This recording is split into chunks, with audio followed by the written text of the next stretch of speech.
Are you looking for true personal freedom? The freedom to design a life you truly desire? Then you're absolutely in the right place. True personal freedom comes from when you take 100% responsibility and control of your money and your mind. Here, you're going to learn ideas, tips, and wisdom that's going to help you bridge the gap from where you are now to your dream life in the future. My name is Randy Wilson, and welcome to the RichMind Podcast.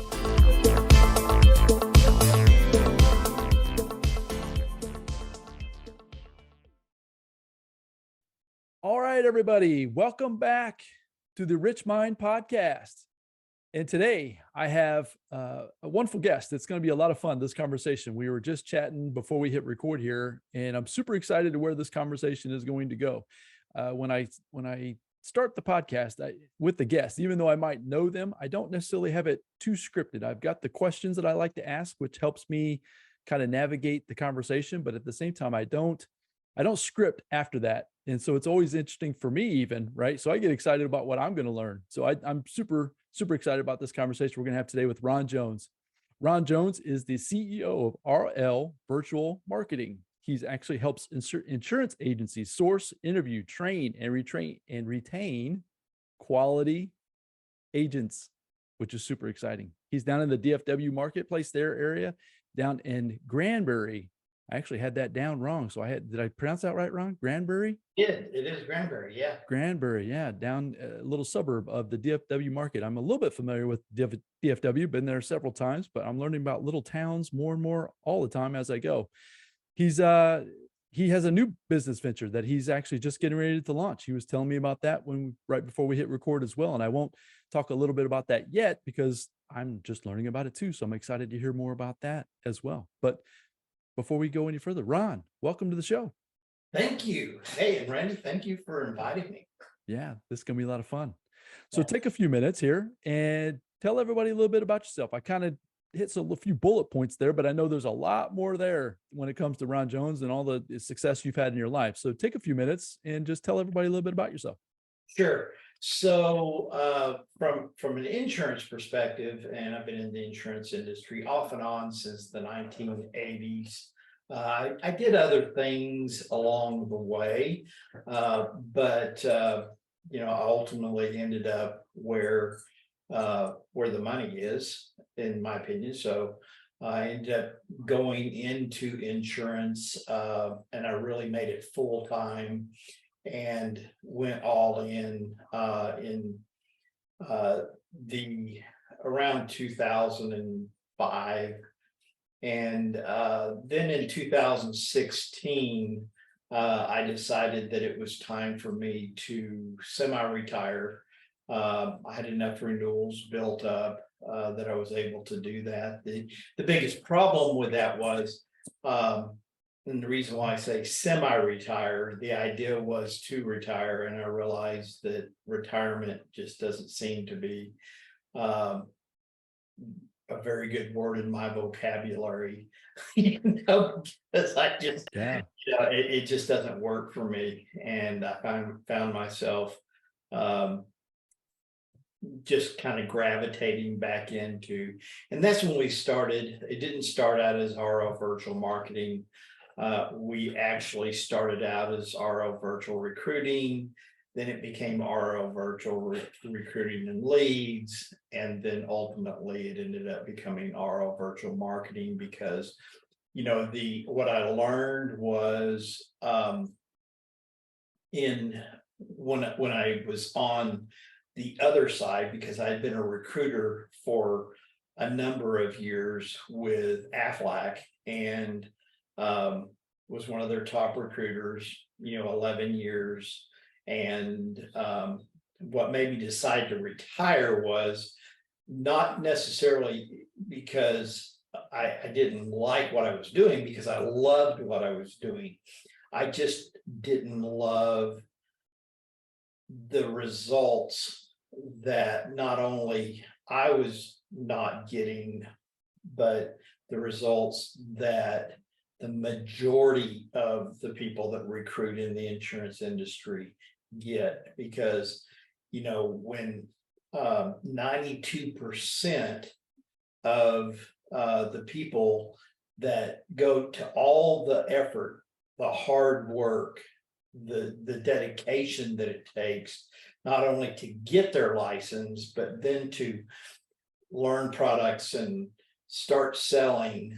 It's very disheartening that 92% of them never renew their license.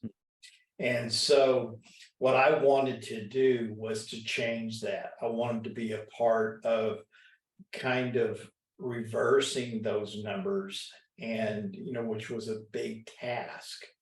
So we started out as doing recruiting, working with agencies. And then as we started doing that, one of the things that happened is I soon realized that there was more to it in terms of, and one of the reasons why there was so much failure, there's multiple reasons, and we can talk about those, but one of the reasons was because once they ran out of their warm market, they didn't have a market to go to.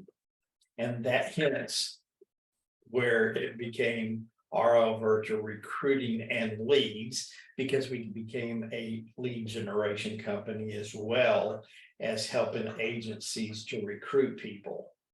And so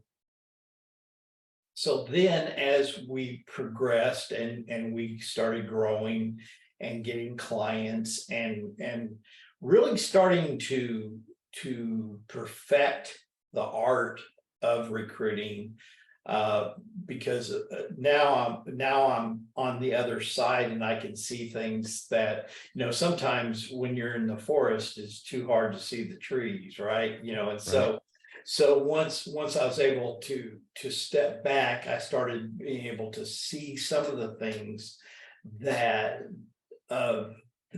could be helpful in the industry. So we started helping agencies and putting good quality candidates on their calendar for them to interview, and then to be able to provide leads for them. But there was still something missing. And the part that we found that was missing was the development portion to it. We talk about, in not only in insurance, but in real estate, anything, you can vacuum cleaner sales, roofing, any of the commission sales type positions. We talk a lot about training, and we talk about a lot about how we train them, and the things that we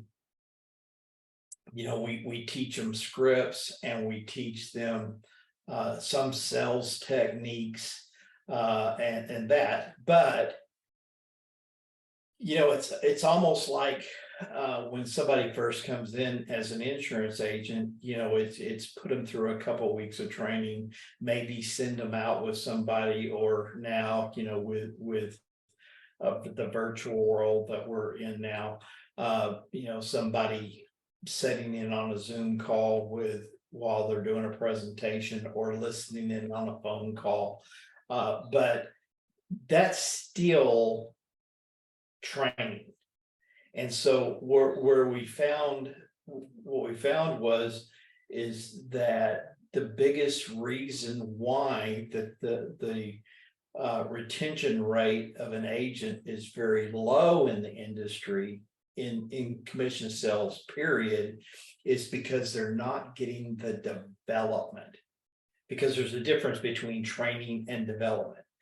Training is when you, like what I just said. Development is when you're doing daily practice, drill, rehearse. You're meeting with your team on a daily basis, even if it's only for 15 minutes. With our program, and we have a program for agents, for agencies and for agents, but we have a daily program where we meet with them, and it's more centered towards the development side. And the way we're able to do that is because we can specifically talk about the sales cycle, what it takes. So once they receive a lead, what do they do with that lead? How many times do they call them? Do they have a CRM that's doing follow up? Does that CRM do emails? Does it do texting? Does it do ringless voice messaging? Does it send reminders as to when that appointment is and stuff like that? But once they get that person on the phone, then it's a matter of it's game on, right? Because they have to be prepared for the objections. And so we it's actually not training at that point. It's about development, which is really more about a discipline and getting them into a routine of doing the same thing. And we'll get on a call with them. We'll get on a Zoom call. We'll have people that have questions. They can go ahead and raise their virtual hand on Zoom. And sometimes people have questions, sometimes people want to role play. And we just ask them, so what product is it that you're selling? Are you selling IULs? Are you selling final expense? Are you doing financial planning? So we'll ask them, okay, what is it? And then we'll say, okay, go, sell me. And we'll give them the objections. And we do that on a daily basis, and we are, as you can see here from right here, we are 10X business coach certified.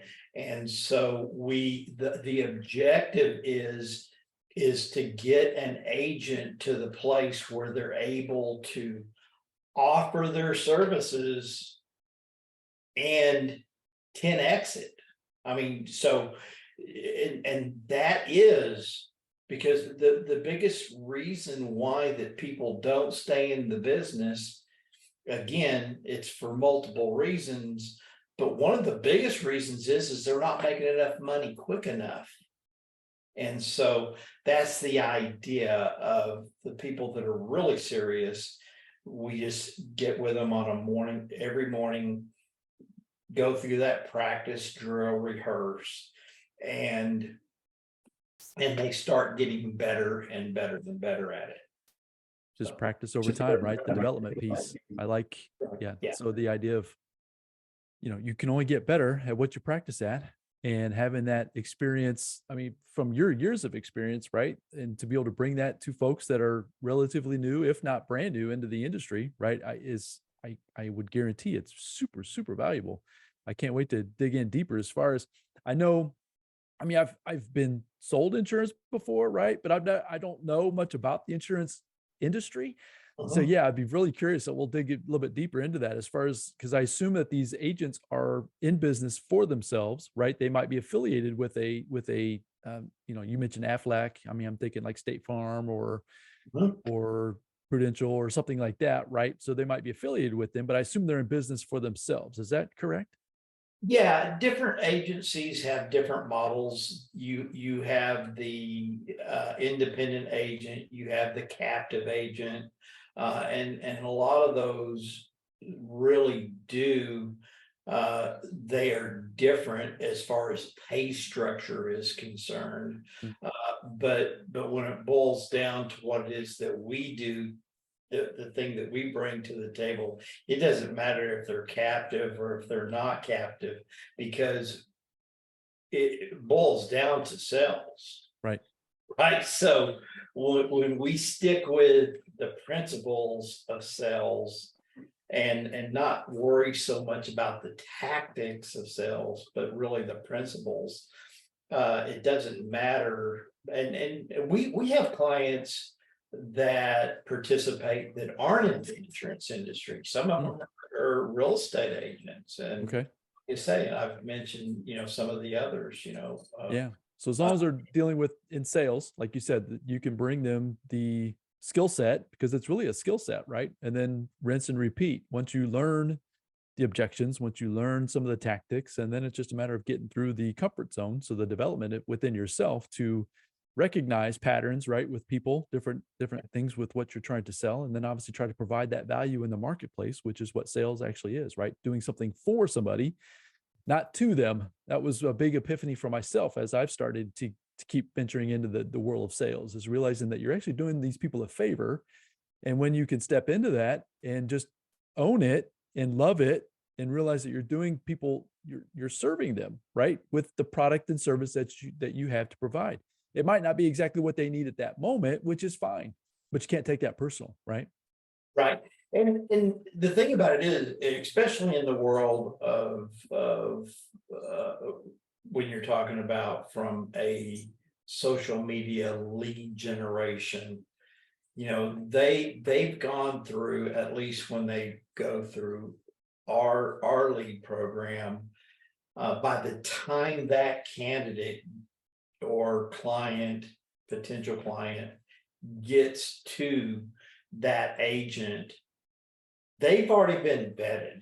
I mean, because we ask them questions and we have knockout questions. So that our clients aren't having to weed through people that really aren't good candidates or a good fit. So by the time they get to them, they really are a good candidate. Then it becomes a matter of just making sure that it's the right product for the right person.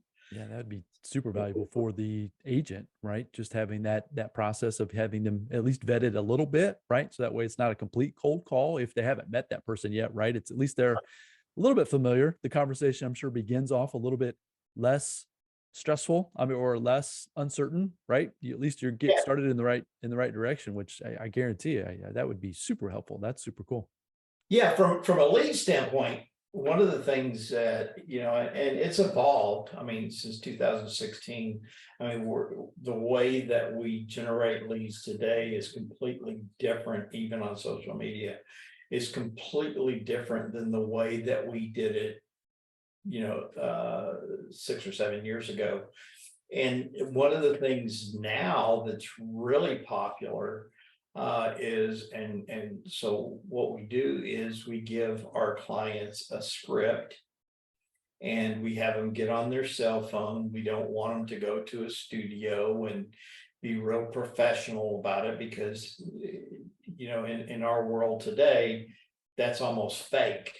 Right. And so people like that, they like the authenticity of and it might be that they are, they have things in the background, like you have things in your background, I have things in my background, and, to make it more personal. And from an ad standpoint, if we can coach an agent and give them a basic script, because we want it to be them, and I want it to be in their words. So I don't want them to memorize the script. I just give them some bullet points of things that they need to mention, but to just get on their cell phone, Yeah. and get and do a recording, and then we edit it for them.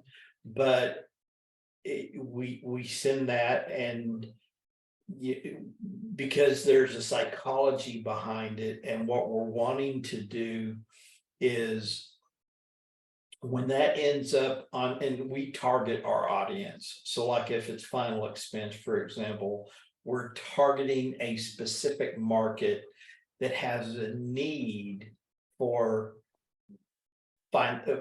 having final expense.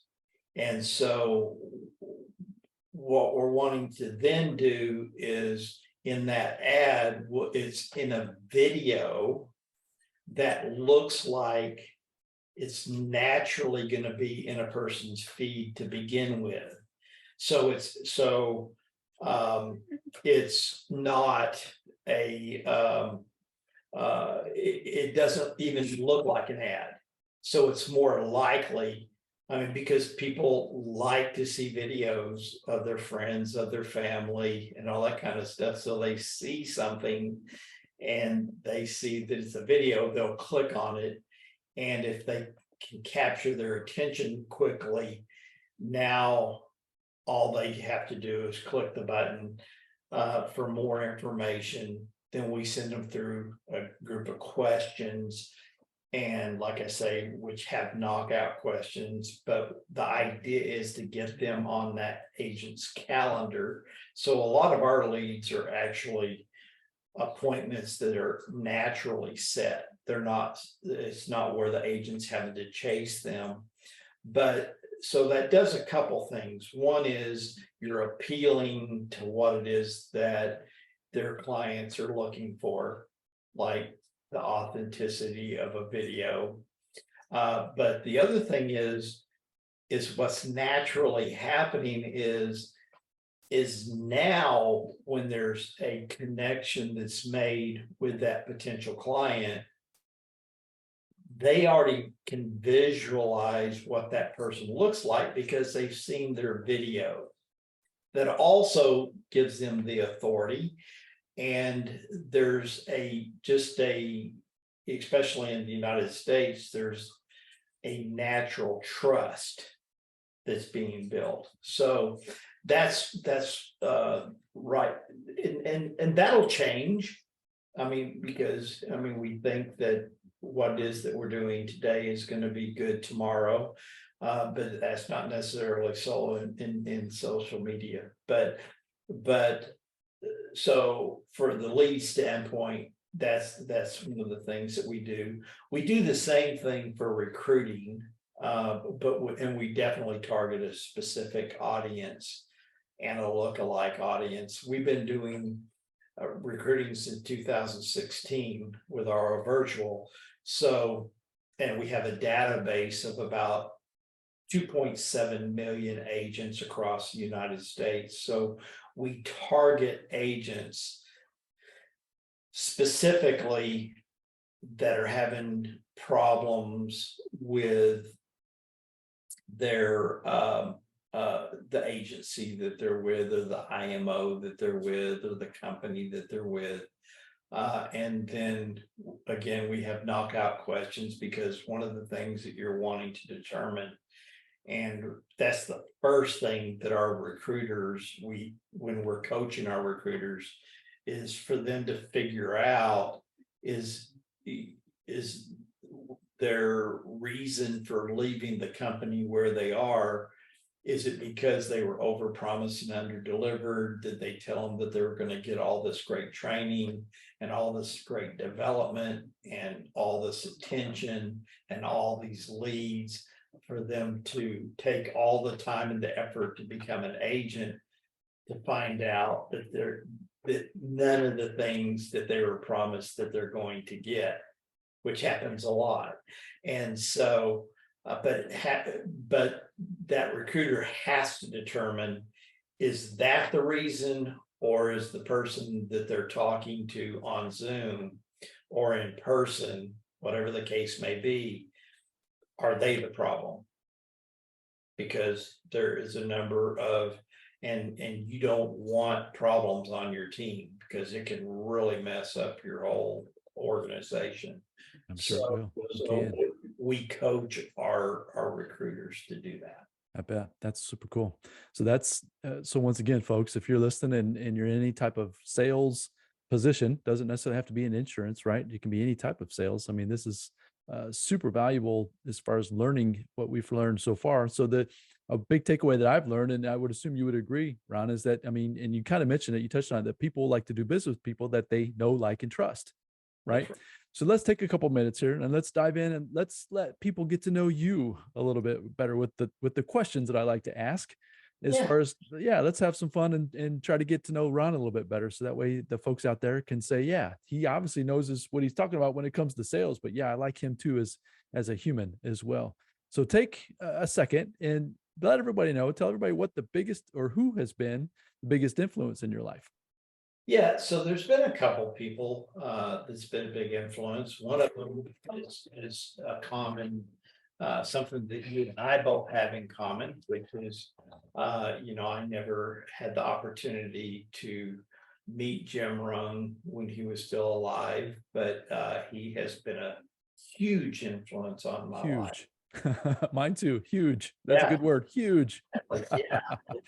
I wouldn't be where I am today had it not been for his philosophies and his beliefs that he gave to us. And then of course the man behind the scene that helped Jim Rohn be the person that we all know Jim to be, which is Kyle Wilson. Yeah. He's been a big influence on my life. I met him in 2014. Mm. And he became my business coach in 2014 when he came out of his non-compete. Okay. I don't think I knew that. Yeah. So my stepdad, which I consider to be my dad, he became my dad when I was 9. He's another person that I have a great deal of respect for. He helped me to be the person truly that I am today. And he taught me great values and the value of hard work. I watched him, he was an aircraft mechanic, and I watched him, throughout the years. He now he has dementia, and we still have our moments together. Like a lot of people that have dementia, he can remember things from the past, but if you ask him something that happened yesterday, he'll give you a blank stare. Wow. But I love going and spending time with him and knowing, that we can talk about things that happened a long time ago. And he is a brilliant man. He was one of the leads on the Air Force One through a contract. And of course, there are multiple Air Force Ones. I didn't know that until he told me. But yeah, so those have been some people that have been a big influence on my life. My mother was only 17 years old when she had me. She had to quit school in the 9th grade because back then, that was a taboo, to be in school and be pregnant. And so she went through up to the 9th grade, and she gave up her education. She gave up her dreams, her aspirations to have me. And so my mother, was obviously a big influence on my life. And I bet so. And of course today, it's really my children and my grandchildren, and it never ceases to amaze me, the things, if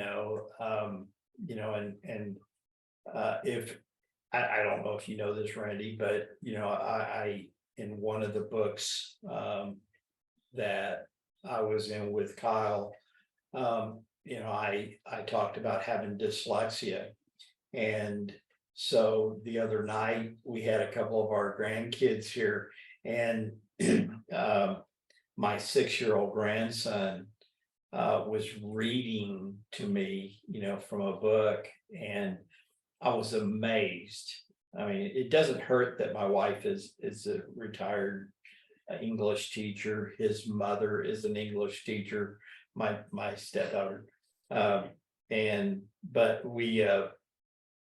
It amazed me when he was reading, because he was reading even with the punctuations, like if it was an exclamation point, he was ending it, with excitement, because he knew, that was to end that way. And my wife said to me, she said, not thinking actually, she goes, could you read that well when you were 6? And I looked at her and said, I couldn't read. So, yeah. So, That's super cool. it's very inspiring for me, and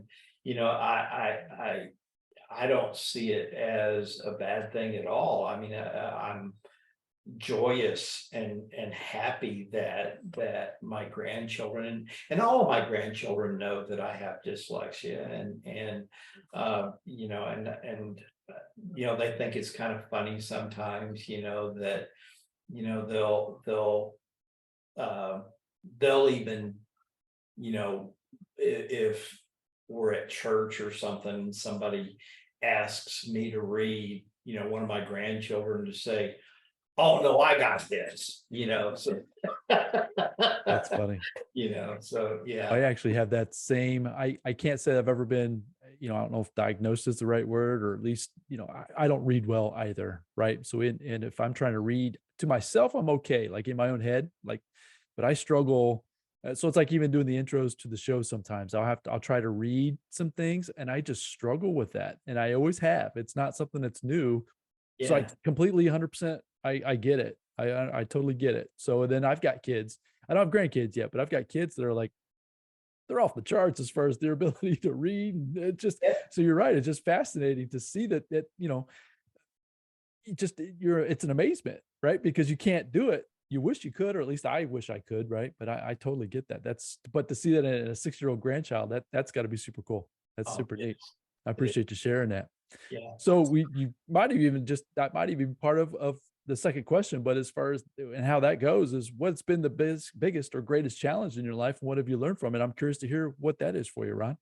Yeah. So yeah, one of them has been having dyslexia. That has actually become one of my biggest strengths, because I know that I wouldn't be here today had there's no telling where I would be. I used to say, I never saw myself as being a doctor or a rocket scientist or anything like that. But I have a really good friend that she works with children with dyslexia, and so she understands dyslexia inside and out. She's gone to all the seminars, and she has the degree. And she was telling me, that there's actually a part of NASA that you have to be dyslexic to be a part of that team. They will only hire people with dyslexia.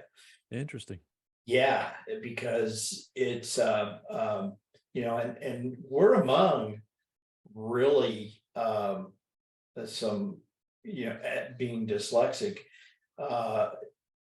is among a pretty good group of people. I mean, Richard Branson, Henry Ford, Mm. Thomas Edison, the people that you would never dream that had dyslexia had, I mean, in Albert Einstein, Really? I don't think I knew that. I think I might have even heard a couple of the other ones you've mentioned, but I didn't realize that. yeah. Wow. Yeah, and I listened to a thing the other day, and my wife gets on to me because when I say I read something, and it's usually because I did listen to it on Audible, Right. and she'd say, "You didn't read that," and I would say, "Well, yes, I did." On Audible, she'd say, "But you didn't read it," and I would say, "Did I get the point? Did I Right. get the information? So what does it matter, semantics?" But anyway, so I did listen to it, but I was, and it was in regard to dyslexia, but, and actually, it was, I think it was, I was listening to Darren Harding, and he mentioned and it was about Albert Einstein, that when he was in the second or third grade, can't remember, but his teacher gave him a note to take home to his mother, and so his mother read the letter, and he asked his mom what it said, and he said that the letter said that he was too smart to be in the classroom, and so that he was really told not to come back. And so years later, after his mother had passed away, he found that letter, and really what the letter said was, instead of saying that he was too brilliant to be in that classroom, he said that he was mentally retarded and not to come back. Wow. But the power of his mom, and saying, hey, you're too good and you're too smart to go back, and that's really what it said. That's super cool. And it's changed all of our lives, right? Yeah, exactly. It's that just didn't impact him, that impacted everybody, right? That's awesome. So I would say that that's been a major factor in my life. Of course, my spiritual life, my belief system, and being a Christian. I haven't always lived my life in the most wholesome way, and so I'm grateful that I have a God that's greater than me, that was able to take away all those things that I might have done to other people, and being,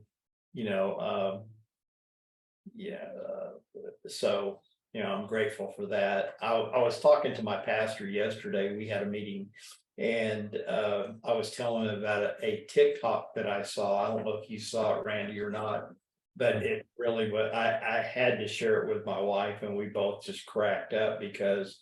And is it okay to cuss a little bit on this? I don't have a problem with it. Yeah. Okay. Yeah, it's not that bad. Yeah.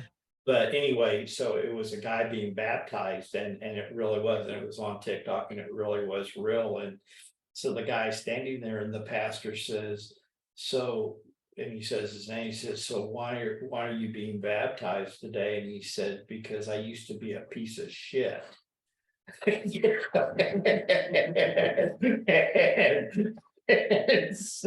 I told my pastor that yesterday, and he said, the guy's right. He said, that's biblical. He said, that is the reason why he wanted to be clean. So I would, that's definitely important to me as well.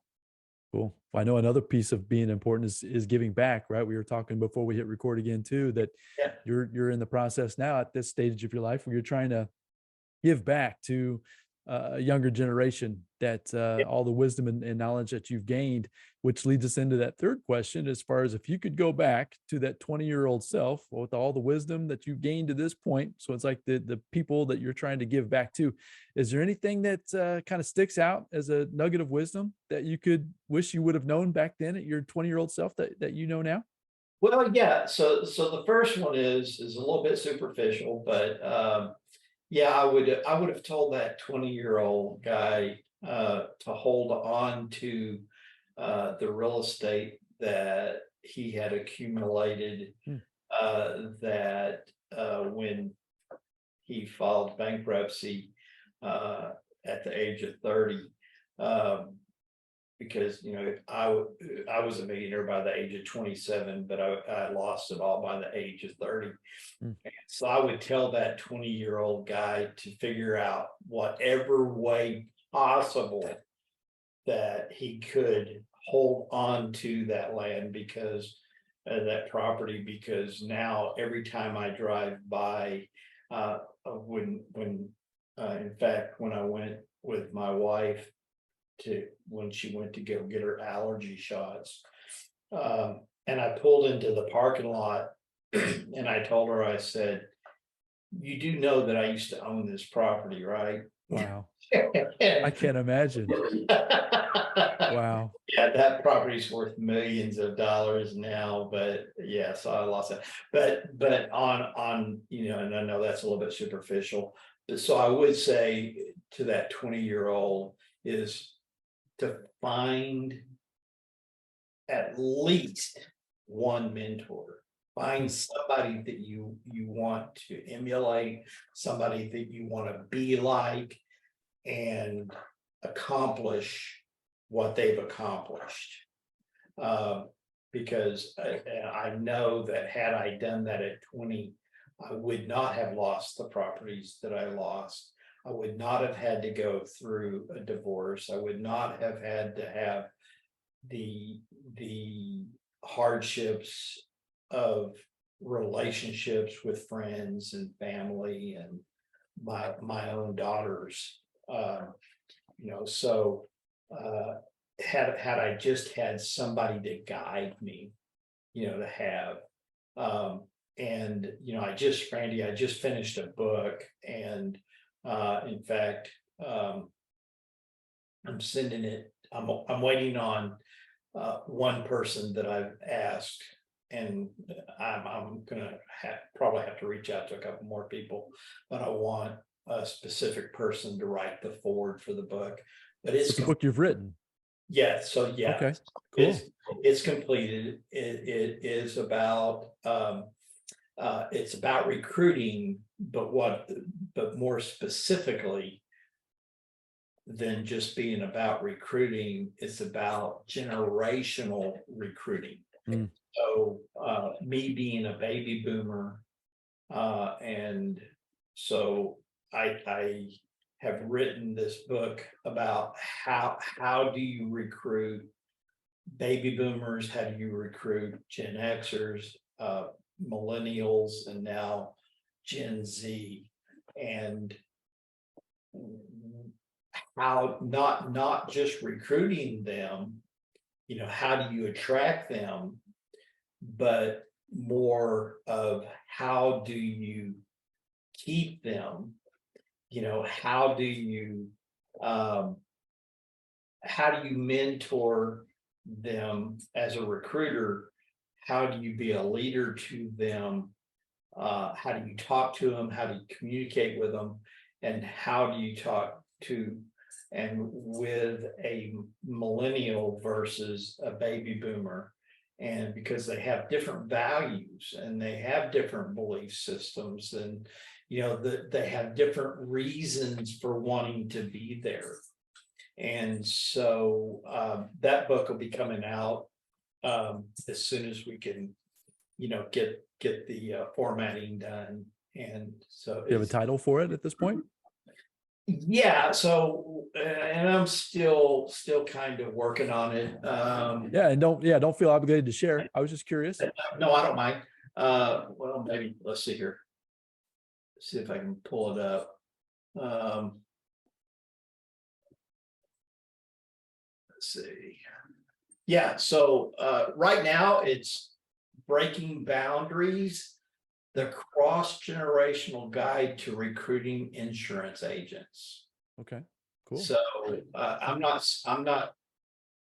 100% sold on that one yet, but for right now, that's what we're calling it. Yeah, that's how it works, right? You kind of start with an idea and see how it evolves. Yeah, that's super cool. Well, congratulations on getting that produced. Yeah, and so yeah, it's about and one of the reasons why I even bring it up, of course, I would love for people when I'd like to make it a best-selling book. I mean, the proceeds for when we launch the book, all the proceeds will be going to the it's let's see, what is it called?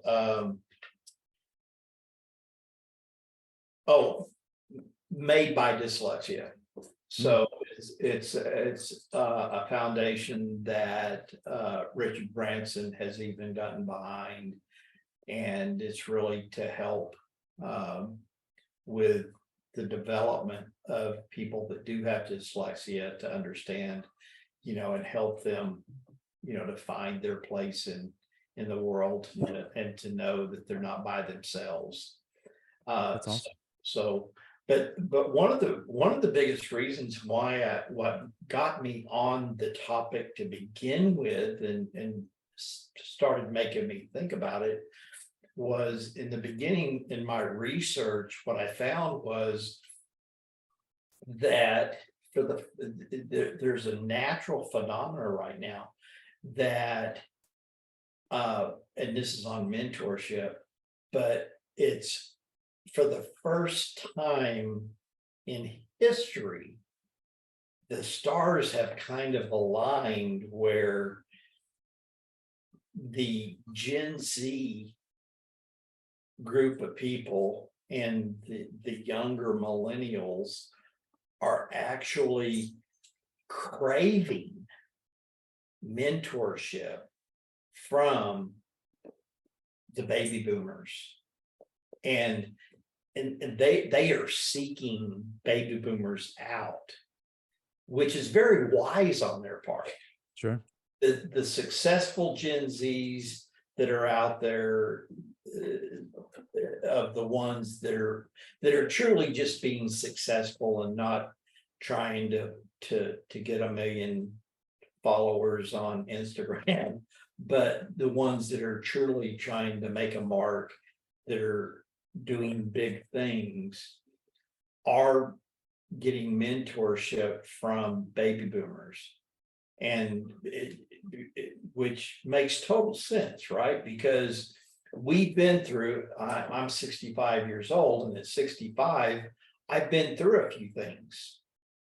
I have been a millionaire. I have lost everything. I've made millions again, and this time I've been able to keep it. But I wouldn't have been able to keep it had I not lost it the first time. Sure. But so in younger millennials and Gen Z, those generations, they understand that, and they're willing to listen, and they're willing to learn. And the other part to that is, which I find very interesting, and I understand, I think is the reason why this is, but they typically don't have a concept of the value of money. And I'm not saying that in a negative way, but they don't seem to have that understanding. And the reason why they don't have that understanding is because, if you think about it, how many millennials and Gen Z people have money in their pocket? Most of them don't, right? They do everything by Venmo, or they everything is electronically transferred with them. And so when you're not seeing it, you're not feeling it, you don't have it in your hand, it's hard to comprehend. So, and of course, somebody like me, being a baby boomer, I mean, I can tell you. So, I'm the real thing, huh? I'm a millennial. I'm gonna have cash. Yeah. Now, I don't use it very often. I find myself, I'll go through Starbucks and hand them my credit card, or now you don't have to hand it to them, you just kind of stick it up there. But I show them my credit card, and they do their little scan thing, and then I think, well, why didn't I use cash? But hey, at least I got miles. So There you go. There you go. yeah. That's awesome, Ron. Well, I know this conversation has been super valuable from the very beginning, right? Talking about the recruiting process and how you help folks that are just getting started in business, right? And then all the way to helping millennials and Gen Zs understanding money and all that good stuff, which is so that's what's needed in today's world. And that's super exciting. So folks are out there like, okay, yeah, Ron knows exactly what he's talking about. And I need to get a little bit closer to Ron, find out more about his book, find out more about the things that he has to offer. What are the best places for people to get a hold of you, Ron, as far as the things you have going on? We talked about a business that you were actually just getting ready to launch too, and you can feel free Yeah. to talk about that too. But what are the best places for people to contact you? Okay. Yeah. So you can go to rvirtualmarketing.com is one way. And there's a place for you to uh, get in contact with me. It'll actually pull up my calendar. Make sure you ask for me, because I do have a team. So if you want to talk to me, or if you just want to talk to one of my team members, either way. Or you can go to Ron at rovirtual.com, or you can go to rjones08@att.net. That's my personal email address. I know I get every single one of those. But yeah, so, and then the new venture that we have going is we are starting. For the last couple of years, I got COVID a couple of years ago, about a year and a half ago, a little more, doesn't matter. But anyway, I got COVID, and so my wife and I, because I don't believe in the vaccine, I'm not going to take it, and if you don't like what I have to say, that's okay too. We don't have to agree on everything, but I'm just not going to take it. And so anyway, but I started looking for other alternatives. And, in the state of Texas, in the state of Texas and in Florida, you could actually get the antibody infusion. And so my wife and I did the antibody infusion. 2 days later, I would say I wasn't 100%, but I was about 80%. 2 days later, within a week, it's like it had never happened. And so I went online, I started looking for other alternatives to taking a vaccine. And I ran into doing vitamin IVs. And then I figured out about NAD and NAD. And if you want to hear more, what's the guy's name? Joe Rogan. He has some podcasts, and so I started watching some of those podcasts on NAD and the effects of it. And even the American Medical Association has had to give in and finally say, okay, we give up, we agree. There's no denying that it does have major positive effects on the right people. There are some people, so you got to be real careful who it is that you go to get that done, because there's questions that they need to ask. Because, like, for example, somebody that is susceptible to cancer or has had cancer is probably not a very good candidate for NAD. But if you have heart issues, or if you have respiratory issues, or if you work out, NAD, and I'm not going to bore people with the details of that, but I can tell you that it really has been proven that it's anti-aging. They're actually using it with people with dementia and with Alzheimer's, and it's actually reversing some of the effects on their memory. And if you already have if you're already healthy, if you already have a healthy mind, and you add NAD, which is naturally in your body to begin with, it's actually NADH. I don't know what I just know the acronym. I don't know what the actual words are for it, but we actually have NADH in our body. And so by putting the NAD, it actually formulates into the H part, which does it's anti-aging. And so started doing that along with a vitamin regimen.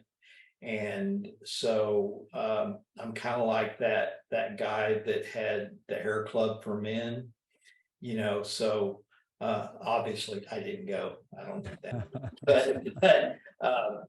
but I liked the NAD and the vitamin regimen so much that I decided that I wanted to actually own a company that did that and that would do it in a very responsible way. Cool. And so we're launching that. That's going to actually launch at the Cody Askin's 8% Nation. So if you are in the insurance industry, you could get in contact with me and I can help you to get tickets for that, because actually it's already sold out. The only way to get tickets at this point are truly would be for me to call in some favors. So if that's something that you want to go to, let me know and I can help you out there. That's awesome. Yeah, so we're going to be launching it there. And so we're really excited about that. Is there a place for people to go to learn more about that as well? Is that more just still the websites and emails that you shared a few minutes ago, or is there a specific place? Yeah. They can go there for right now, because we are still in the works with the attorneys as far as setting the corporations up properly, and so we have business process, right? Yeah, you just got to do it all correctly. Yeah, you do. That's super cool. Well, Ron, this has been a super valuable conversation. I knew that it would be, right, when we jumped on and jumping in with some sales training there at the very beginning, and then learning more about yourself and how you're trying to mentor others to this new IV business this venture that you're starting up, trying to help other folks feel better, be better. That's just super cool. So I really appreciate you spending your time with us here today and sharing as much wisdom as you did. I really do. Thank you, Randy. It's always a pleasure. I of course, I love you to death, and thank you for inviting me and having me on your podcast. I appreciate it. That's great. Well, folks, go out there and find Ron.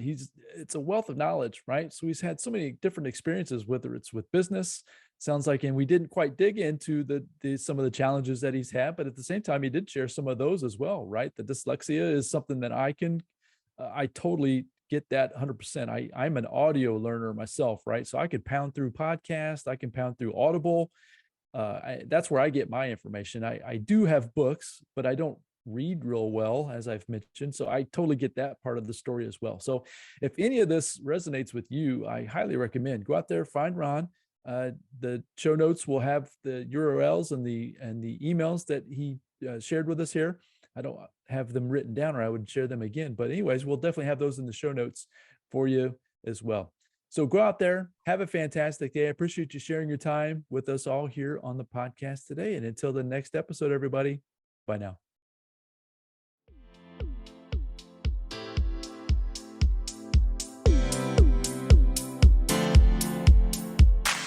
Thank you for joining me on the RichMind Podcast. I hope you found a ton of value in this episode. If so, I'd really appreciate a 5-star review, and you can also share it with your family and friends. And as my mentor Jim Roden shared with me, in order to have more, you must first become more. And in order to become more, you must work harder on yourself than you do on your job. So go out there today and work harder on yourself to become more and build the life of your dreams. Until next time, my friends.